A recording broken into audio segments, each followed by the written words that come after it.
Seigneur notre Dieu, nous bénissons ton nom. Et nous te donnons toute la gloire parce que tu es vivant. Nous te donnons tout l'honneur parce que tu es puissant. Nous célébrons ton nom et ta gloire. Merci parce que tu es là. Merci parce que tu vas nous parler. Merci Seigneur parce que tu vas nous parler à nous-mêmes qui tenons le micro. Et tu parleras aussi aux autres. Que la gloire te revienne. L'honneur soit à toi au nom de Jésus-Christ. Nous disons Amen. Et nous acclamons le Seigneur notre Dieu. Alléluia. Veuillez vous rasseoir s'il vous plaît. Veuillez vous rasseoir. On va lire quelques portions dans le livre des Actes des Apôtres. Nous allons lire dans Actes chapitre 9, à partir du verset 1er au verset 6. Et après quoi, on va sauter pour lire 17 à 22. Actes chapitre 9 du verset 1er au verset 6. Verset 17 au verset 22. Et puis on saute, on va lire le chapitre 13 du verset 6 au verset 12. Cependant, Saul, respirant encore la menace et le meurtre contre les disciples du Seigneur, se rendit chez le souverain sacrificateur et lui demanda des lettres pour les synagogues de Damas, afin que, s'il trouvait des partisans de la nouvelle doctrine, hommes ou femmes, il les ramena liés à Jérusalem.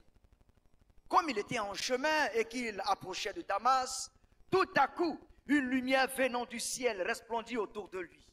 Il tomba par terre et il entendit une voix qui lui disait « Saul, Saul, pourquoi me persécutes-tu » Il répondit « Qui es-tu, Seigneur » Et le Seigneur lui dit « Je suis Jésus que tu persécutes.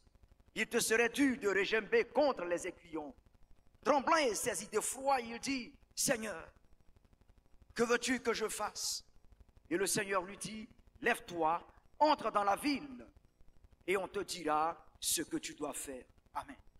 Dans la deuxième portion, 17 à 22, il est dit « Ainsi, ou du moins, Ananias sortit, et lorsqu'il fut arrivé dans la maison, il imposa les mains à Saul en disant « Saul, mon frère, le Seigneur Jésus qui t'est apparu sur le chemin par lequel tu venais, m'a envoyé pour que tu recouvres la vue et que tu sois rempli du Saint-Esprit. » Au même instant, il tomba de ses yeux comme des écailles et il recouvra la vue.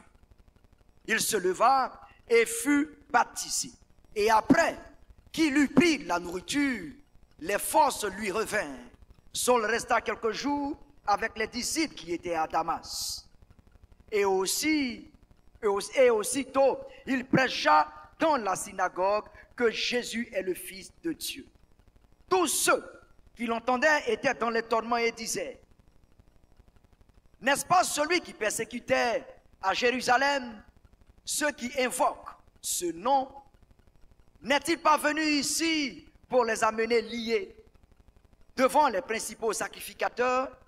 Cependant, Saul se fortifiait de plus en plus et il confondait les Juifs qui habitaient Damas, démontrant que Jésus est le Christ. Et la troisième lecture que nous faisons, dans le chapitre 13, à partir du verset 6 à 12, il est dit « Ayant ensuite traversé toute l'île jusqu'à Paphos, il trouvait un certain magicien, faux prophète juif, nommé Bar Jésus, qui était avec le proconsul Sergius Paulus, homme intelligent. Ce dernier fit appeler Barnabas et Saul et manifesta le désir d'entendre la parole de Dieu. Mais Élymas le magicien, car c'est ce que signifie son nom, leur faisait opposition, cherchant à détourner de la foi le proconsul.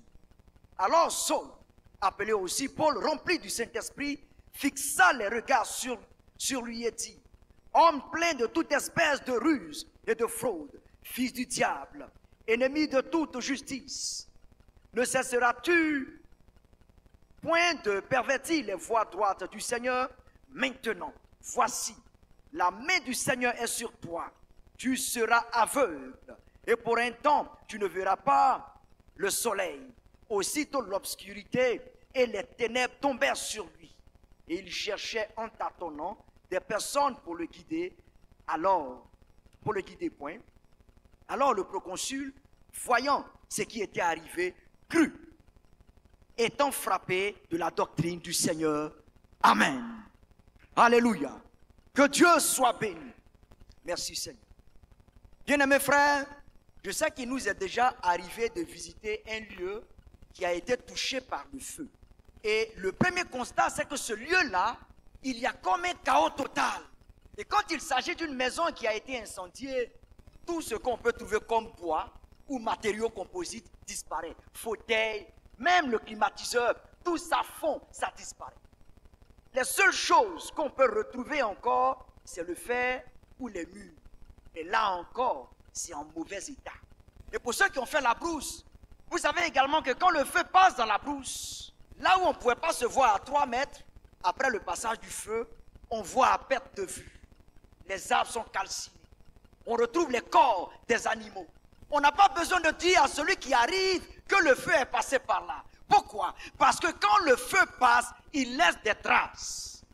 Bien-aimés, quand le feu passe, il laisse des traces, il laisse des marques. Et le feu de l'Esprit de Dieu, le feu de la Pentecôte n'en fait pas moins. Là où le feu de Dieu passe, il laisse également des traces. Et le texte que nous avons lu parlant de la vie de Saul, d'abord on parlait plus de Saul que de Paul. Donc on va d'abord l'appeler Saul. Il s'agit de Saul. Et dans le récit que nous venons de lire, on se rend bien compte que voici un homme dans la vie duquel le feu de la Pentecôte va aussi faire un passage. Et à cause de ce passage, cet homme n'aura plus la même vie. À cause de ce passage du feu, cet homme ne sera plus la même personne. Et on va le voir déclarer dans 2 Corinthiens le chapitre 5, le verset 17. Il va dire, si quelqu'un est en Christ, il est une nouvelle créature. Les choses anciennes sont passées. Toutes choses sont devenues nouvelles. Pourquoi il le dit? Parce que Paul sait, le feu de l'Esprit l'a traversé. Plus rien ne peut être même. Alléluia. Je prie le Seigneur que ce même feu vous visite au nom de Jésus. Que ce même feu traverse vos vies au nom de Jésus. Bien-aimés frères, c'est de cela que nous voulons parler ce soir sous le thème « Les empreintes d'une Pentecôte authentique ». Les empreintes d'une Pentecôte authentique. Ou encore les marques du feu divin. Les marques du feu divin. Bien-aimés, j'ai un triple but que je poursuis ce soir à travers notre exhortation. Je voudrais que chacun de nous s'expose au feu de Dieu.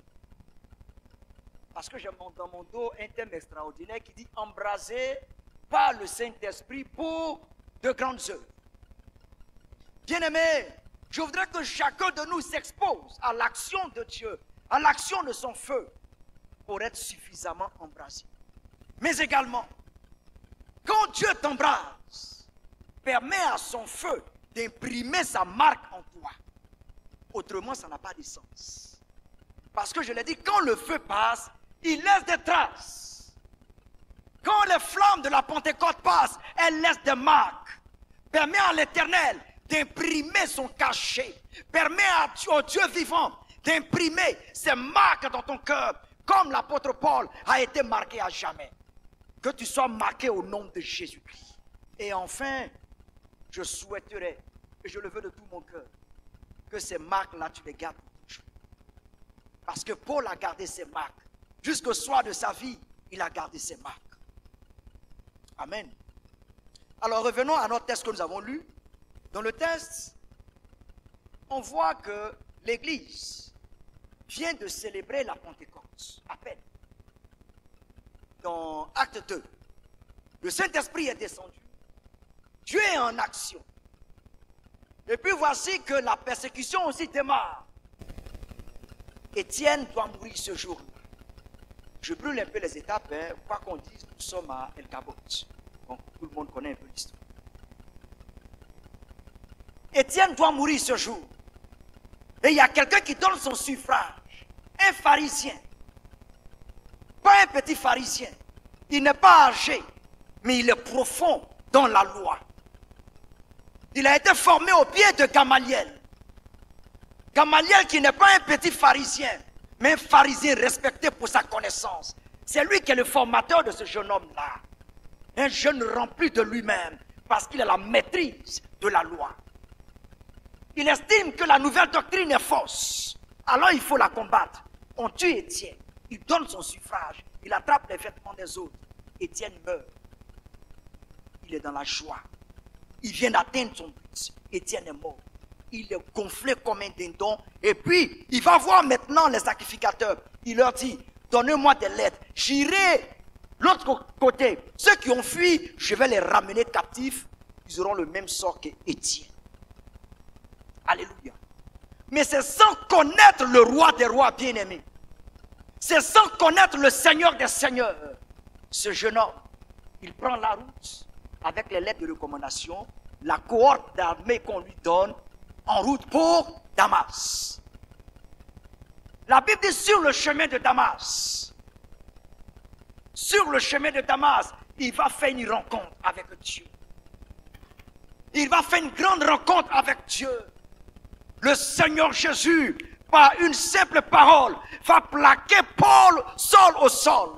Comme un joueur de rugby, il sera plaqué au sol. Il est troublé, il est couché, il ne peut pas se relever. Et puis il dit, qui es-tu? Qui es-tu? Le Seigneur se présente à lui. Bien-aimé, ce monsieur-là, il va expérimenter sa Pentecôte. Parce que la Pentecôte, comme le dirigeant l'a dit tout à l'heure, le pasteur qui a dirigé, elle se vit toujours. Il y a eu acte 2. Mais est-ce que au moment où tu étais là dans acte 2? Tu n'étais pas là.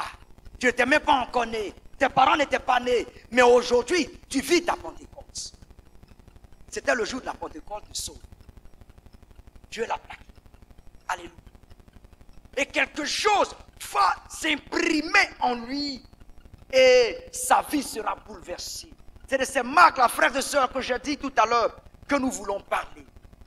Mais avant de voir ces marques, je voudrais qu'on voit un peu le feu qui a visité Paul, qui a visité Saul.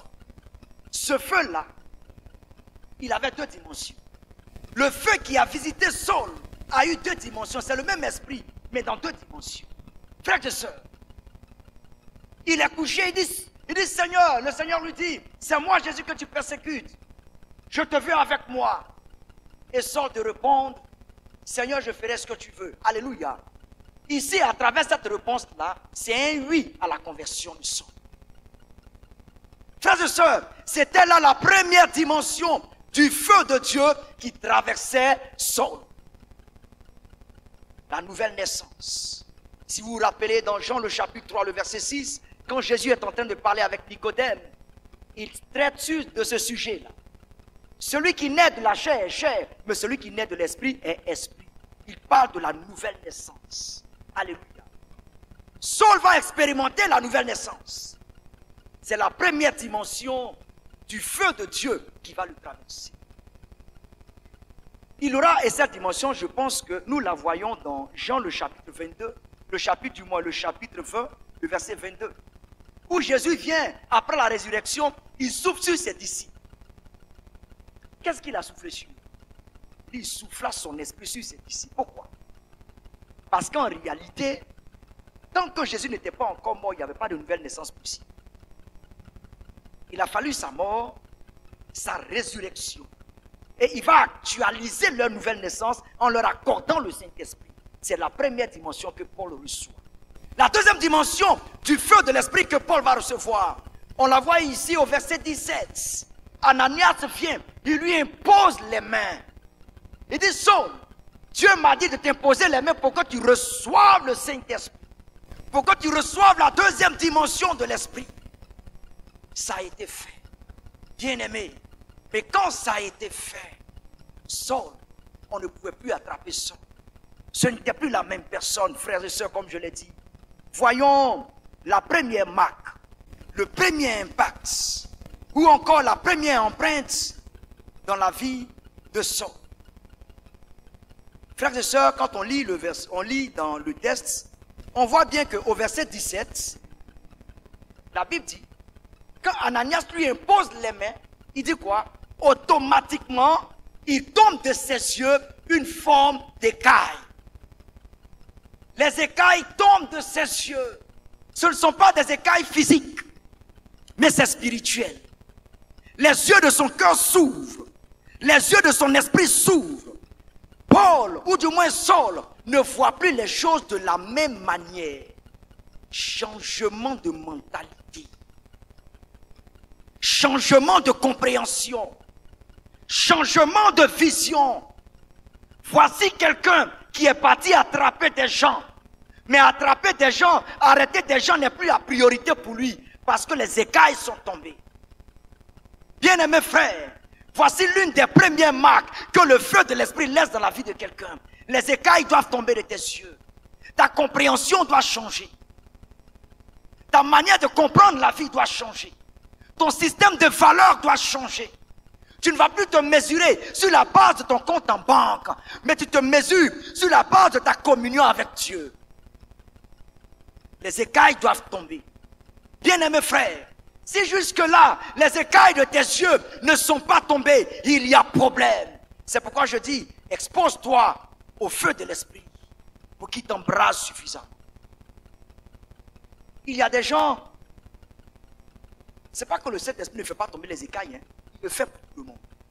Mais il y a des gens, au moment où on prie, ils reçoivent l'Esprit de Dieu. Les écailles tombent. Quand ça tombe, pendant qu'ils sont en train de prier que les écailles tombent, en douce, il reprend ses écailles, il met dans sa poche.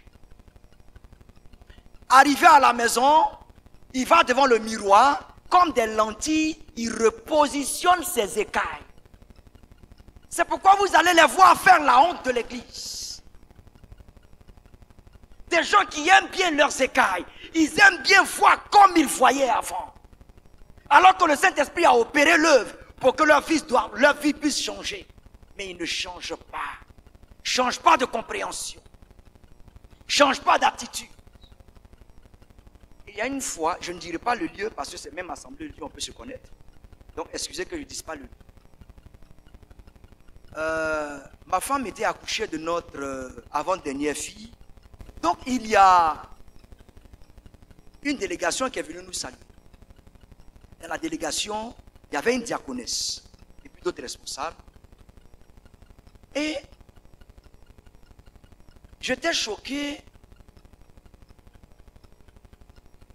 Mais permettez que je dise quand même. J'étais choqué. La diaconesse est venue, tout le monde est arrivé, elles ont garé la voiture, elles sont descendues dans son jean plaqué. On ne sait pas trop le jean qui est le problème. Ce n'est pas le jean. Mais c'est ce qui était sur le jean. Un bad boy. Est-ce que tu comprends? Où on s'est déchiré comme ça là. Non seulement le jean est plaqué, mais c'est déchiré comme ça.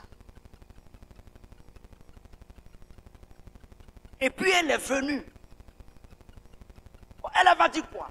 Honnêtement, j'étais choqué. Les enfants m'ont regardé. Bon, je vais dire, je n'ai rien à dire. Elle est venue, on fait avec. Bien aimé, je dis, quand le feu passe, il laisse des traces. Tu vas me dire, non, c'est une affaire de cœur. La foi, c'est le cœur. Je suis d'accord avec toi. La foi, c'est le cœur.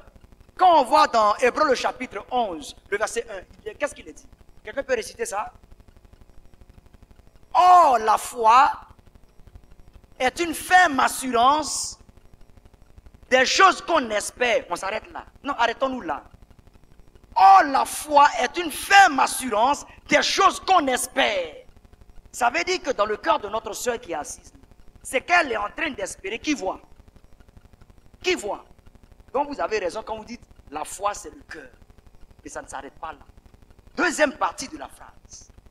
Une démonstration de celle qu'on ne voit pas. Ça veut dire ta foi qui est cachée, que personne ne voit là. Tu vas devoir la démontrer pour que nous qui sommes autour de toi, on soit capable d'attester avec toi qu'en toi il y a la foi. Amen. C'est pourquoi on ne se limite pas de dire, la foi c'est le cœur, la foi c'est le cœur. En vérité, tu as empoché tes écailles. Tu refuses de voir comme le Seigneur veut que tu vois. Tu refuses de comprendre comme le Seigneur veut que tu comprennes. Quand nous lisons dans la parabole du fils prodigue, dans Luc 15, vous avez déjà lu, le fils qui allait vendre ses biens, qui a tout dilapidé, qui a fait le monde, et puis il est revenu. Vous vous rappelez de cette histoire? Quand il est venu, comment il est venu?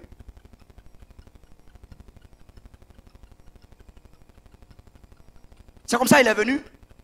Les mains chargées. Il a pris quelques cochons en souvenir. Il les a lavés. Il les a parfumés. Il pouvait le faire. Il pouvait le faire. Prendre quelques cochons en souvenir.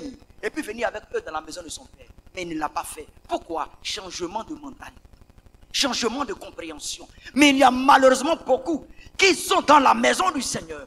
Après l'action du Saint-Esprit, qui transportent leurs cochons encore. Ils les lavent, ils les parfument, ils changent le nom du cochon. Simplement. Mais un cochon reste un cochon. Un cochon reste un cochon. Cocotier, c'est cocotier. C'est parce que vous ne vivez pas avec les porcs ici. Hein. Nous, on vit avec eux. C'est dans sauce là qui changent. Quand ils deviennent sauce, ils changent. Mais tant qu'ils ne sont pas parvenus à l'état de sauce, cocotier, c'est cocotier. C'est ton copain, change de mentalité. Mais arrive, non, bon, mon gars, bon, je vais t'appeler maintenant, comme à l'église là-bas, on ne dit plus copain, on dit fiancé. Donc je vais t'appeler fiancé maintenant. Et puis tu l'appelles fiancé. Mais en réalité, c'est un cocotier. C'est un cochon. L'apôtre Paul a changé de mentalité. Et je crois, frères et sœurs, que le Seigneur veut que nous puissions changer de mentalité. C'est une action du Saint-Esprit. Paul pouvait dire dans Éphésiens le chapitre 3, il dit, moi aussi cependant, j'aurais sujet de mettre ma confiance en la chair. Si quelqu'un autre croit pouvoir se confier en la chair, je le prie davantage. Moi, circoncis le 8e jour, de la race d'Israël, de la tribu de Benjamin, hébreu, né d'hébreu, quant à la loi, pharisien, quant aux zèles, persécuteur de l'Église, irréprochable à l'égard de la justice de la loi. Il dit, mais ces choses qui étaient pour moi des gains, je les ai regardées comme une perte à cause de Christ. C'est parce que vous n'êtes pas juif, vous ne connaissez pas l'honneur que ces choses-là conféraient à l'apôtre Paul. Mais à cause des écailles tombées, changement de mentalité, changement de système de valeurs, Paul ne regarde plus ces choses-là. Il les voit comme de la boue. Pourquoi? Parce qu'il a rencontré Jésus. Qu'il en soit ainsi pour chacun au nom de Jésus-Christ. Alléluia. Bien-aimés, voici la deuxième marque que nous voyons dans la vie de l'apôtre Paul. C'est la capacité de devenir un témoin vivant de Christ. Capacité de devenir un témoin vivant de Christ. On le voit au verset 20. Au verset 20, on dit, aussitôt il prêcha. Alléluia. Aussitôt. C'est-à-dire, après qu'on ait, l'apôtre Paul ait été au contact de ce feu, il a mis un petit temps pour manger, pour retrouver un peu de force. Il a mis un petit temps. Un petit temps dans lequel il a dû interroger les aînés dans la foi sur la véracité de la chose. Mais les petites informations qu'on lui a données étaient suffisantes pour se tenir dans les rues et dire, donnez vos vies à Jésus. Jésus est bon, Jésus est vivant. Pourquoi il le fait? C'est une marque que le feu vient d'imprimer en lui. L'apôtre Paul n'avait pas ce projet. Son projet, c'était d'arrêter les chrétiens. Mais subitement, une marque est profonde dans son cœur. Il n'a plus autre choix que de sortir dans les taxis, donne ta vie à Jésus. Au travail, donne ta vie à Jésus. Au service, donne ta vie à Jésus. C'est ce qu'il est en train de faire. Quel est le feu que tu as reçu? Bien-aimé, quel feu t'a impacté? Quel feu t'a embrasé pour qu'il n'y ait en toi aucune empreinte? J'ai honte de parler de Jésus. J'ai honte. J'ai honte. Affaire de Dieu là, ça veut dire qu'il faut être instruit quoi. Dis-lui, Jésus t'aime. Donne ta vie à Jésus. Le feu de la Pentecôte fait de toi un témoin vivant. C'est pour t'équiper que Jésus est venu t'accorder son feu. C'est pour t'équiper. Parce que Jésus sait que ceux qui sont dehors, ils ont le cœur difficile. Ils ont le cœur compliqué. Le cœur inflexible. Et la Bible dit, le cœur de l'homme est tortueux et mauvais dès sa naissance. Qui peut le connaître? L'homme est orgueilleux. Tu ne peux pas le convertir par toi-même. C'est pourquoi il te donne son feu. Pour que quand ta bouche s'ouvre, ce feu-là l'impacte. Et malheureusement, plusieurs maintiennent un silence bas. Sont prêts à tout pour que leurs enfants travaillent. Sont prêts à payer même des concours pour que leurs enfants travaillent. Ils sont prêts à tout pour ne pas avoir l'humiliation d'avoir un enfant chômeur. Mais hélas, ils sont à l'aise. Même quand l'enfant ne va pas à l'église, l'enfant n'est pas converti. Ça ne leur dit rien. Il y a même des mamans qui préparent et qui reçoivent le garde de leur fille alors qu'elle a mené sa fille à l'écotime. Sa fille est née à l'écotime. Sa fille à gare. Et puis elle prépare à manger. Et puis il vient à la maison, il mange. Et puis il sort. Je veux dire à chacun d'entre nous, prêchons l'évangile. Prêchons l'évangile partout où nous sommes. À la maison, prêchons. Au travail, prêchons. Alléluia. Où que ce soit, prêchons l'évangile. Que ce feu ne s'éteigne point. Et que ta bouche soit ouverte. Je veux dire une dernière chose sur ce sujet. Est-ce que vous savez?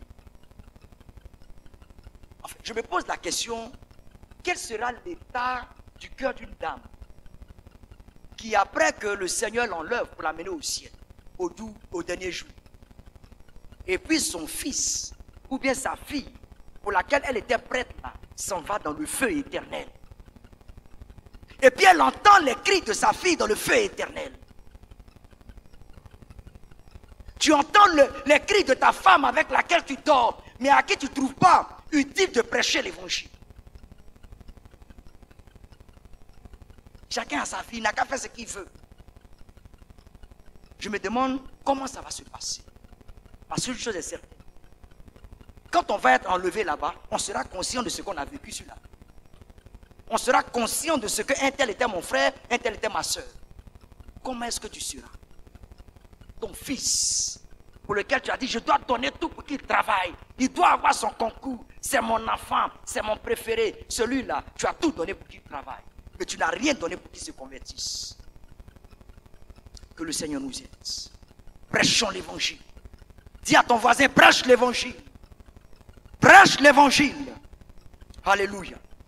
Bien-aimé, la troisième marque, c'est le témoignage. Le témoignage. Regardez, je vais aller un peu vite à cause du temps. Le témoignage, aussitôt on voit l'apôtre Paul. Les gens qui l'ont connu, qui savaient que l'apôtre Paul, en effet, ce n'était qu'un lion, un fou enragé, qui venait de faire tuer Étienne. La nouvelle était partie partout. Tout le monde le savait. Et bizarrement, on voit Étienne, et du moins Paul, dans les rues, en train de dire, donnez-vous à Jésus, Jésus vous aime. Ah tiens, c'est lui? On dit c'est lui. Mais qu'est-ce qui s'est passé? Entre-temps, il y a eu les flammes de la Pentecôte. Il y a eu les flammes de la Pentecôte. Bien-aimé, cette marque-là, cette empreinte-là, quand elle n'est pas dans ta vie, je m'interroge sur quel feu tu as expérimenté. Tu étais menteur hier. Après ta Pentecôte, tu demeures menteur. Tu étais adultère. Après ta Pentecôte, tu demeures adultère. Tu étais impudique. Après ta Pentecôte, tu demeures impudique. Tu avais un comportement difficile. Ton entourage parle de toi. Elle aime la bagarre. Elle critique. Elle calomnie. Elle est ci. Elle est ça. Et après la Pentecôte, après le feu de l'Esprit,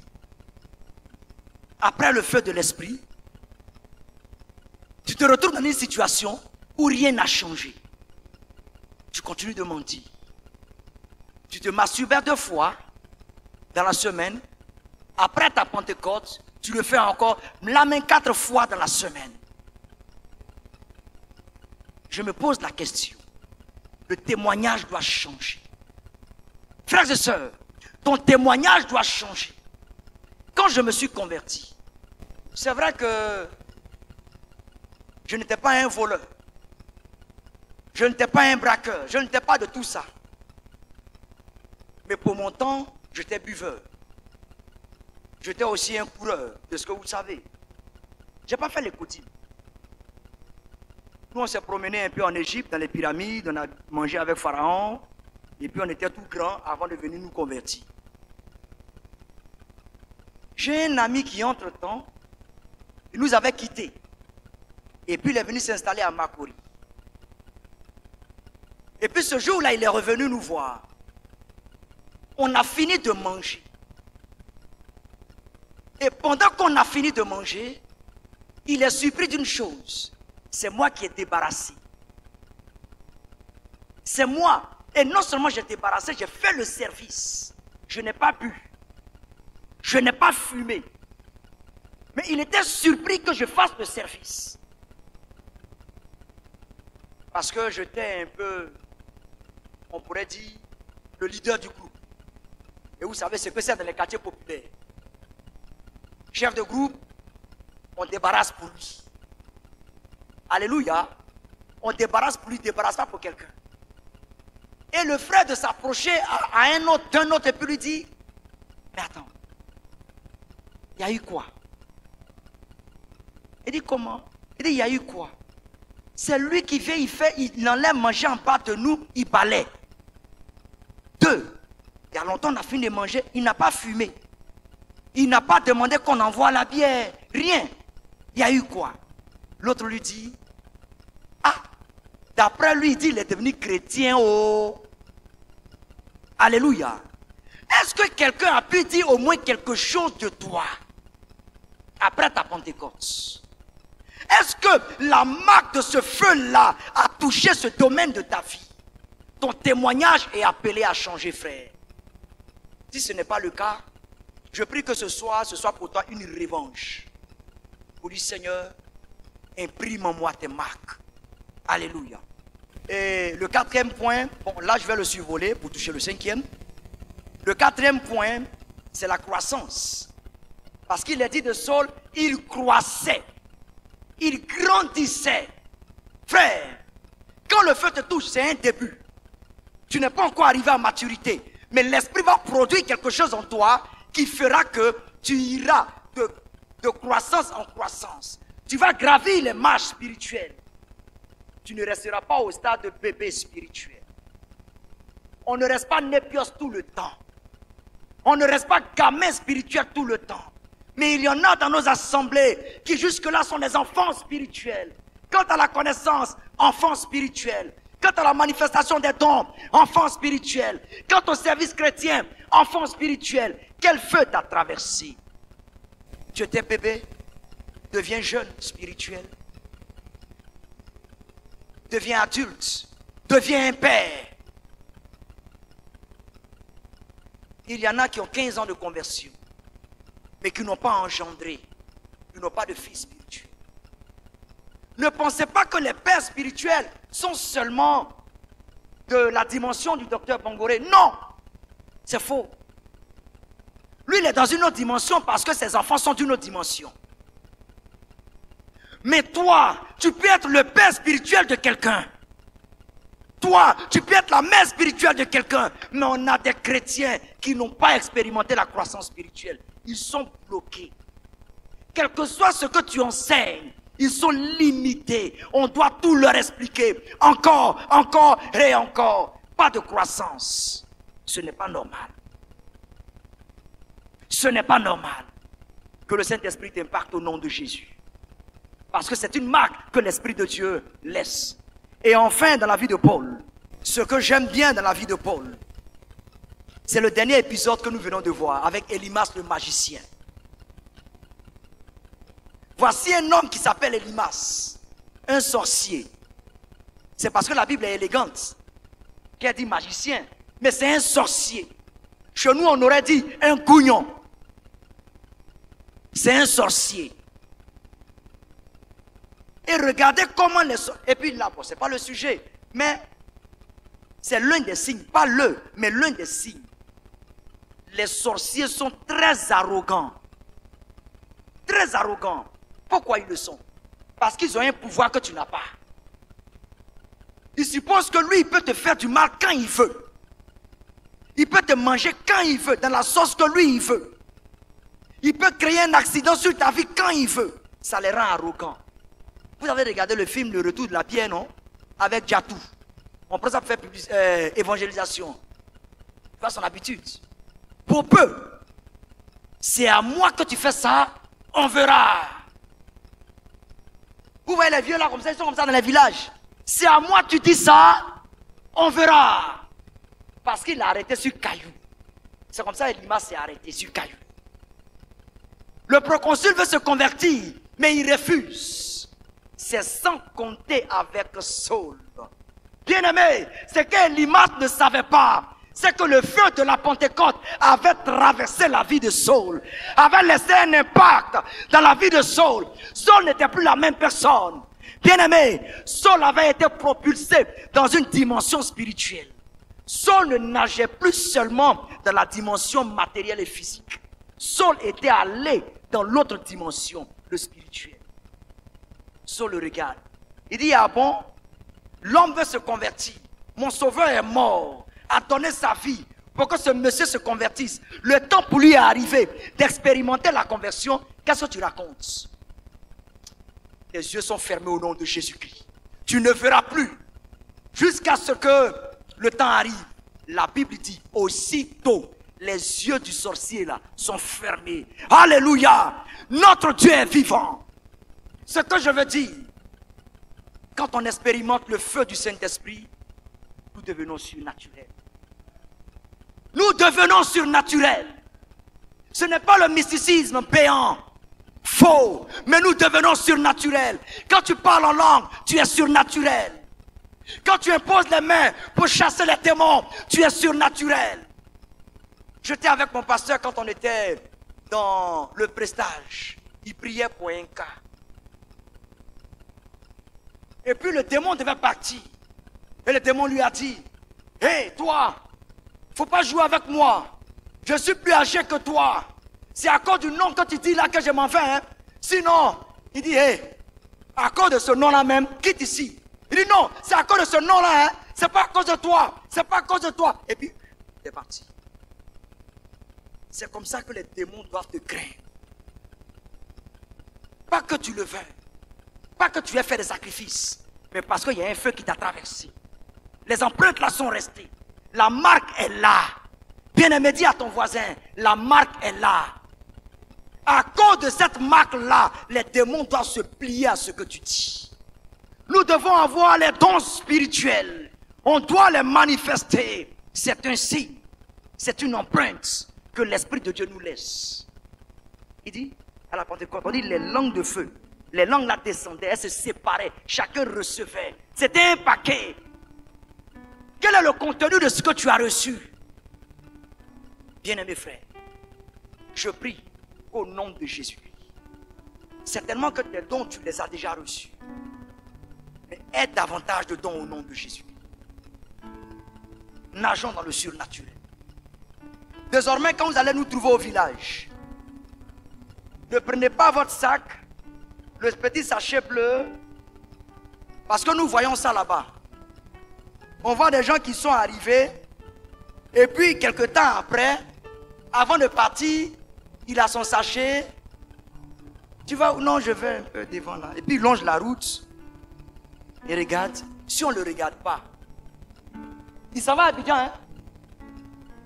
Il s'en va à Abidjan. Mais il a peur de dire au revoir. On va l'attendre sur la route. On va mettre accident. Les sorciers vont le bouffer en route. Ils vont bouffer qui? Le feu est passé ou bien c'est pas passé? Le feu est passé. Quand le feu passe, on ne te demande plus. Quand tu arrives, tu dis, ah, mais qui a brûlé ici? Il y a le feu, il y a eu des marques. Frère, si les marques sont là, il n'a qu'à s'arrêter sur la route. Voiture va le cogner. Il n'a qu'à aller s'arrêter. Voiture va le cogner. On est arrivé au village là-bas, la première année. Mes enfants m'ont fait une remarque. On ne dort pas la nuit. On entend sur le toit des gens qui courent. Donc j'étais tellement fatigué pour le déménagement. Donc c'est avec ma femme, il gérait ça.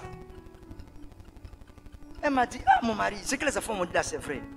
Il y a des gens qui courent sur le toit. Il a dit, bon, il peut y avoir des chats. Elle dit, ah quand même, est-ce que c'est une petite fille? D'accord. Je vais me coucher les 20h. Elle me dit, regarde, ça commence encore. Quand je me suis réveillé là, tu entends sur le toit là. Tcha, tcha, tcha, tcha, chouah. Comme quelqu'un qui marche et puis jette des graines. Tcha, tcha, tcha, chouah. Je dis, chérie, on va prier. On a commencé. On n'a pas dit, Seigneur, intervient. Mais on est rentré de l'autre côté. Donc, on a pris l'ascenseur, le surnaturel. Je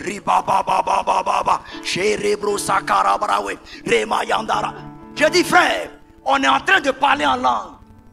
Il y a des expériences qui t'amènent à comprendre que c'est doux, que c'est vrai ce que tu fais. Lui qui marchait, tcha, tcha, on entend maintenant, tcha, tcha, tcha, tcha, tcha. Il est en train de courir. Il court, on le suit. Il court, on le suit. À un moment donné, il a sauté.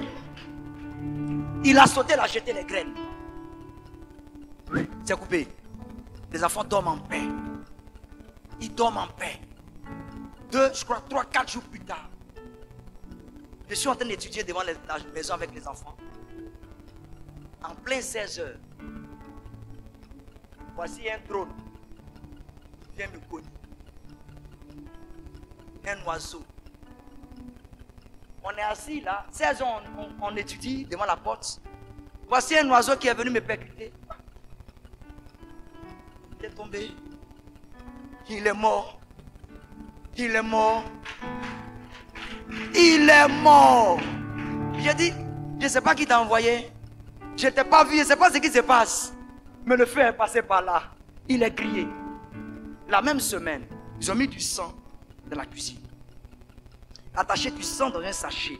Ils ont mis dans la cuisine. J'ai dit à ma femme, laisse tomber. J'ai prié, j'ai brûlé. Terminé.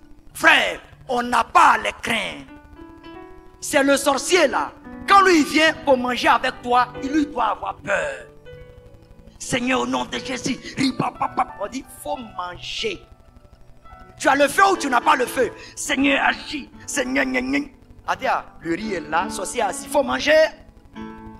Tu vas tourner, c'est un manque de foi. C'est le sorcier qui doit dire, je ne dors pas avec toi. On dit, pourquoi tu dis, je ne dors pas avec lui? Pourquoi? Parce que lui que vous voyez là, le feu de l'esprit l'a traversé. Il y a des marques qui témoignent.